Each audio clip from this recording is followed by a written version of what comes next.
诗在微博晒出一组在龙马拍摄的写真，并评论道：“哇塞，太美了！表白诗诗，刘诗诗我爱你，太美了。”短发好好看，一边旅行一边工作也真是幸福。刘诗诗在私人飞机的楼梯上凹造型，坐在私人飞机内的皮革沙发上，更像是一位阔气的贵妇人。刘诗诗原名刘诗诗，1987年3月10日出生于北京市，被网友评为新4小花旦之一。因为出演《仙剑奇侠传》中的龙葵一角而爆红，大多数影视作品都是古装剧，被网友视为古装女神。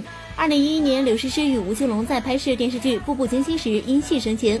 15年，刘诗诗与吴奇隆领证结婚。虽然很多网友和圈内的朋友多次催生，不过两个人好像并不急着生孩子，都说随缘。刘诗诗端坐着，浅浅的微笑非常迷人，纤细的腿也是吸足了眼球。刘诗诗站在一堆花前，脸上洋溢着浅浅的微笑，不知道是不是想到了吴奇隆呢？